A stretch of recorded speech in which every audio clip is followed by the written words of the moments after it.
होगा और धरती सुंदर बन जाएगी। आदमी ठीक हो जाए तो सब ठीक हो जाए। दूसरा गुरु जी ने क्या कहा, यज्ञ करो। क्या करो? यज्ञ करो। होता है सारे विश्व का कल्याण यज्ञ से, जल्दी प्रसन्न होते हैं भगवान। आकाश को रोटी चाहिए, धरती को रोटी चाहिए, नदी को भी रोटी चाहिए, पोषण चाहिए। वो कहां से आएगा? वो यज्ञ से आता है। यज्ञ किया जाता है तो प्रकृति, आप जिस खेत में यज्ञ करोगे देखना वहां गेहूं बोगे, उसकी रंगत अलग ही होगी दूसरे खेत में। यज्ञ। बोलो गायत्री माता की जय। सब बहनें जल्दी सोई है और जल्दी जागी है, तो यहाँ पर भी उनको निद्रा आ रही है, क्योंकि रोज जल्दी जागने की आदत नहीं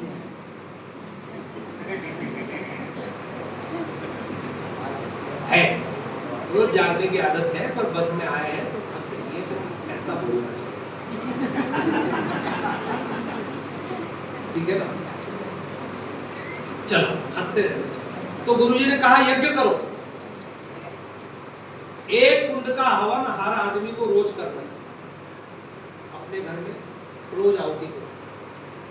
और जो आदमी आहुति करता है, जल, अग्नि, वायु, आकाश, पृथ्वी सब प्रसन्न हो जाए और बदले में अनुदान और वरदान देते हैं। अम्मा जी जा रही है तो जरा सा ऐसा हुआ, किसी ने काम लिया, उनको पहुंचा दिया, वो क्या करेंगे? अम्मा जी क्या करेंगे? आशीर्वाद देंगे। बटुआ खोल के 500 का नोट देगी, दे भी सकती है, ना भी देगी, पर वो दिल से दुआ देगी। कुछ ना बोलो तो भी। ऐसे जब आप यज्ञ करते हो तो प्रकृति आपको दुआ देती है। इसलिए यज्ञ को पिता का पालन करने वाला। क्या कहा? पालन करने वाला। तीसरा काम गुरुजी ने कहा आपको कि आप सदग्रंथ रोज पढ़ो, स्वाध्याय करो, अखंड ज्योति निर्माण पत्रिका, प्रज्ञा अभियान रोज पढ़ो। और चौथा काम गुरुजी ने कहा कि सेवा करो, समयदान, अंशदान, प्रतिभा का दान करो। इस शरीर को जितना आप दौड़ाओगे चलाओगे उतना फिट रहो, नहीं तो वजन भारी हो जाए, पेट भारी हो जाएगा, शरीर भारी हो जाएगा। चलो, किसी ने कहा है तुम चलो नहीं तो गोलियां चलेगी। कौन सी गोली? वो वाली नहीं, टिब्बी वाली गोली। यदि गोलियां आपको बंद जोरदार बजाए, पूरे दिल से नहीं बजेगा, सब एक साथ बजाओ। चलो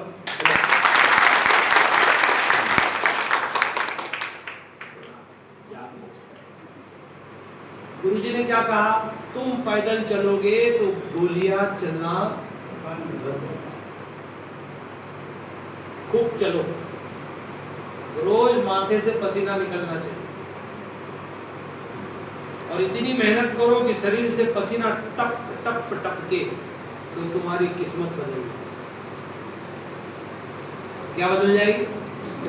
किस्मत को बदलना है तो पसीना स्वस्थ रहो।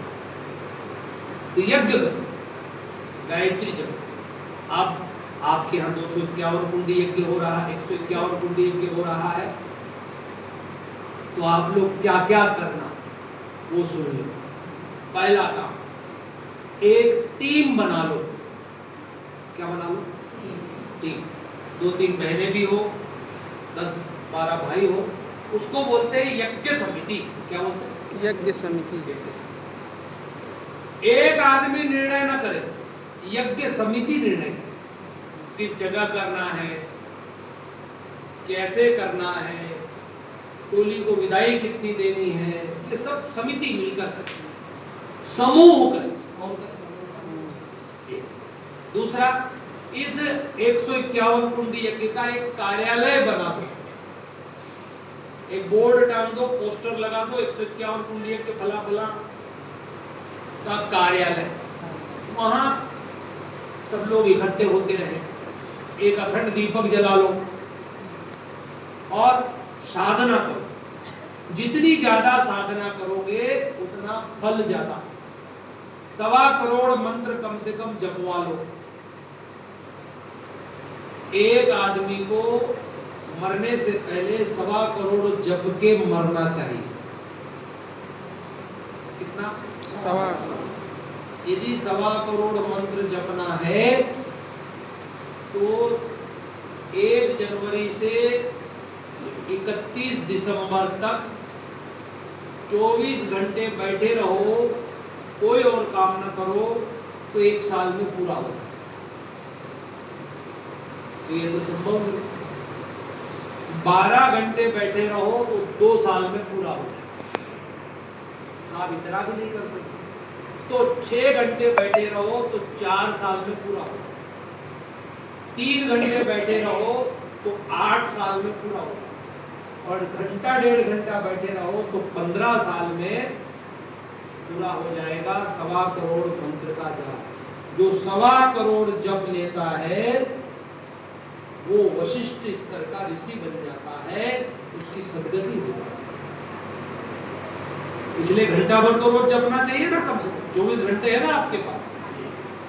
और जाने कितने पुरुष चरण तो ये खा गया, बड़ा मजा आता है। इसको खोल के बैठ जाओ। हमारी पत्नी बोली चाय की मलाई आ गई है। फिर थोड़ी देर बाद बोली कि अब औट रही है चाय। फिर थोड़ी देर बाद बोली कि अब हम गोली बना देते चाय की। मतलब आदमी इतना मशगूल हो जाता है इसमें। है भी बड़ी चीज, गजब गजब। क्यों माता जी? बहुत मजा आता है, क्या आता है? होते मजा। तो कितने पुरुष चरण तो ये खा गया।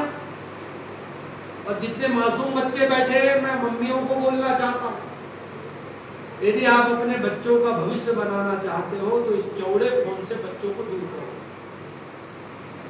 दूर करो। जो बच्चे आईएएस होते हैं, आईपीएस होते हैं, जो बच्चे मेडिकल की एग्जाम पास करते हैं, जो बच्चे आईआईटी पास करते हैं, जो बच्चे एनडीए की एग्जाम पास करते हैं, वो बच्चे इस फोन का यूज नहीं करते। केवल कीपैड वाला फोन रखते हैं, बस उतना कि मम्मी से बात हो जाए इतना। और यदि ये रखते हैं तो केवल पढ़ाई के लिए रखते हैं, नहीं तो ये फोन हमारा सब कुछ खा गया। आज की पूरी पीढ़ी को खा गया है। बच्चे सुनना नहीं चाहते, मानते नहीं, कहना नहीं मानते। उनको कुछ बोलो तो कर लो अपना काम। क्यों? क्योंकि उसको देख देख के उनका दिमाग जाने का। बड़े बड़े टैलेंटेड बच्चे मुश्किल से पास होते हैं। बहुत गंभीर मुसीबत है ये, और बहुत अच्छी चीज है।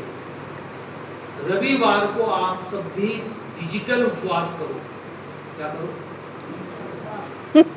एकादशी नहीं, डिजिटल उपवास। कौन सा उपवास? डिजिटल। मतलब रविवार को इससे दूर। आज बाय बाय।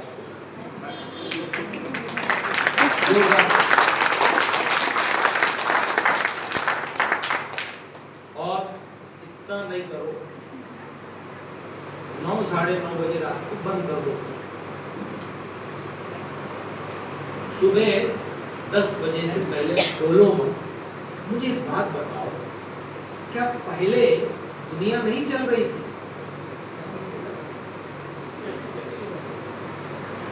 ये हमने मान लिया। मैंने देखा, मेरे नाना जी के घर में गया, मैंने कहा नाना जी 100 रुपए दो। आप उठाओगे, पासवर्ड डालोगे, तब ट्रांसफर होगा। नाना जी ने एक ऐसा आड़ा लकड़ का पार्ट था घर का, उसमें से गुल्ली खींची, 100 का नोट निकाला, गुल्ली का ढक्कन लगा दिया। मुझे याद है नाना जी डिजिटल थे उस समय। बिना फोन के, आज के 30 साल पहले। तो बताओ साहब, क्या पहले दुनिया नहीं चलती थी? चलती थी। ये तो हमने मान लिया है कि इसके बिना हम नहीं रहते, हमने मान लिया। और मजे की बात है बहनों, ध्यान देना, किसी भी अच्छे स्थान पर जाते हो, मान लो गायत्री माता सिद्ध है, वहां गए, आप न तो दर्शन करते हो, न कोई मंत्र पढ़ते हो, न कोई प्रार्थना करते हो, न माथा टेकते हो, सेल्फी सेल्फी ले लो, फोटो खींचो, आई कि नहीं? इधर सबको, उधर सबको, जो कर रहे। और घर जाके उस फोटो को तुम देखते भी नहीं, मेमोरी कार्ड भर जाता है, तुम उड़ा देते हो, मतलब तुम आए खाली के खाली।